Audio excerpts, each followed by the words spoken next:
अस्सलामुअलैकुम दोस्तों, आज की वीडियो में हम मर्दाना कमीज़ में आस्तीन किस तरीके से बनेगी वो हम आपको बताएंगे। तो ये हमने चाक पट्टी और कफ प्रेस कर लिए हैं। तो सबसे पहले हम कफ पर बूट की सिलाई लगा देंगे। तो ये कफ हम 2 सिलाई में लगाएंगे, तो इसलिए हमने नीचे से कपड़े को खुला छोड़ा है। तो कफ 2 तरीके से लगते हैं, एक तो एक सिलाई में लगता है, तो ये वाले कफ हम 2 सिलाई में लगाएंगे।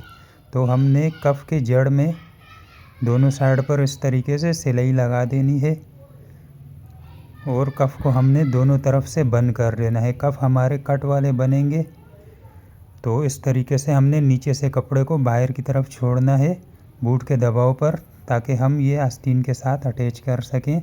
तो इस तरीके से हमने बूट का दबाव छोड़ के कपड़े की कटिंग कर देनी है और कफ के सेंटर में हमने कट लगा देना है। तो दूसरे कफ को भी हम इसी तरीके से एक्स्ट्रा कपड़े की हम कटिंग कर देंगे और सीधा कर देंगे और नीचे की तरफ से हम बूट का दबाव छोड़ देंगे, ताकि हम ये यहाँ से हम सिलाई लगा सकें अपनी।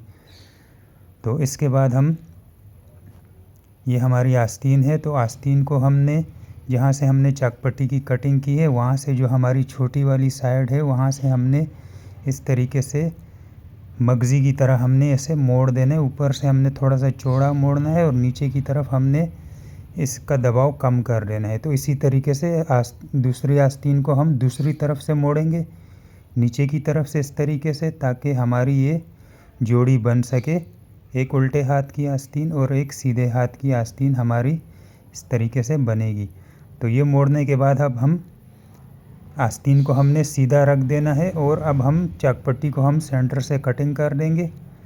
तो ये चाक पट्टी हमारी सीधे हाथ की तरफ से लगेगी। आस्तीन को हमने सीधा रख देना है और हमने ये किनारे की सिलाई लगा देनी है। कपड़े के दबाव को हमने अच्छी तरीके से अंदर की तरफ तकरीबन आधी पट्टी तक हमने रखना है।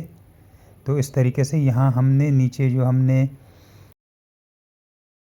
मगज़ी बनाई है उसका हमने ख़्याल रखना है, ताकि वो हमारे ठोके के अंदर अच्छी तरीके से आ जाए, वो बाहर की तरफ ना रहे। तो यहाँ हम इस तरीके से किनारे की सिलाई लगाते हुए हम ये ठोका अपना मुकम्मल कर देंगे। तो ये इस तरह हमारा ये एक चाक पट्टी लग चुकी है। अब हम दूसरी चाक पट्टी हमारी लगेगी, तो ये चाक पट्टी हमारी उल्टे हाथ की तरफ लगेगी। तो ये इस तरह हमने कपड़े के दबाव को अंदर रख कर हमने अपनी ये किनारे की सिलाई लगा देनी है।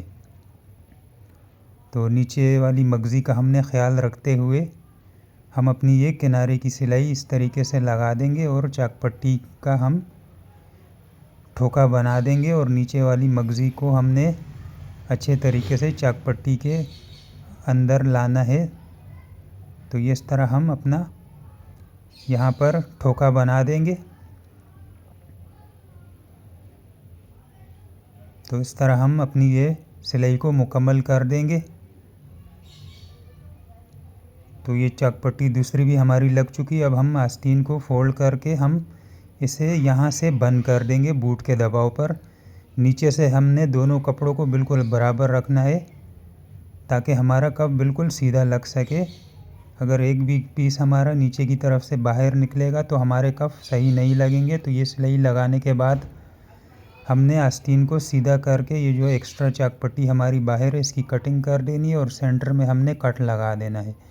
तो अब हम ये बूट का जो हमने कफ में दबाव छोड़ा था यहाँ पर हमने अपनी ये सिलाई लगानी है और ये पहली प्लेट हमने अपने हाथ की तरफ इस तरीके से हमने अपनी तरफ प्लेट डाल देनी है और कफ और आस्तीन के सेंटर में जो हमारा कट है उन दोनों को हमने मिलाकर रखना है, ताकि हमारी आस्तीन सही से कफ हमारा सही तरीके से लग सके। और दूसरी प्लेट हमने बाहर की तरफ डालनी है इस तरीके से।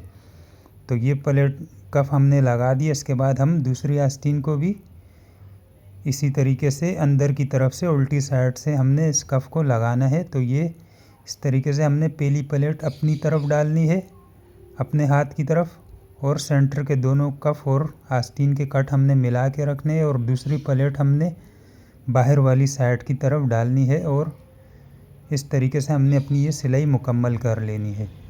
तो ये सिलाई लगने के बाद अब हम ऊपर अपनी किनारे वाली सिलाई को लगाएंगे और कपड़े को अच्छी तरीके से अंदर की तरफ हमने रख देना है। जो नीचे वाली सिलाई है वो हमारी नज़र नहीं आनी चाहिए। और ये हम इस तरीके से अपनी किनारे की सिलाई को लगा देंगे और दूसरी साइड पर आकर हम इस तरीके से कपड़े को अच्छे तरीके से हमने किनारों से अंदर कर देना है। और नीचे वाली हमारी सिलाई अंदर की तरफ होनी चाहिए, वो बाहर की तरफ नज़र नहीं आनी चाहिए। तो इस तरह हमने अपनी ये सिलाई को मुकम्मल कर लेना है। तो इसके साथ ही हमारा एक आस्तीन मुकम्मल हो चुकी है। तो ये इस तरह हमारी ये आस्तीन तैयार हो चुकी है। तो इसके बाद अब हम अपने दूसरे कफ को भी इसी तरीके से हम अपनी ये किनारे वाली सिलाई को इस तरीके से हम कपड़े के दबाव को अंदर करते हुए हम अपनी ये किनारे वाली सिलाई लगा देंगे। तो कपड़े को अच्छे तरीके से हमने अंदर रखना है और नीचे वाली सिलाई भी हमारी बाहर की तरफ नज़र नहीं आनी चाहिए। तो ये इस तरह हम अपनी किनारे की सिलाई लगा देंगे। जिन दोस्तों ने अभी तक हमारे चैनल को सब्सक्राइब नहीं किया है उनसे गुजारिश है कि हमारे चैनल को ज़रूर सब्सक्राइब करें और बेल आइकन के बटन को ही प्रेस कर दें ताकि हमारी हर नई आने वाली वीडियो आप तक पहुंच सके। तो ये इस तरह हमने अपनी इस सिलाई को मुकम्मल कर लेना है। तो इसके साथ ही हमारे दोनों कफ आस्तीनें तैयार हो चुकी हैं।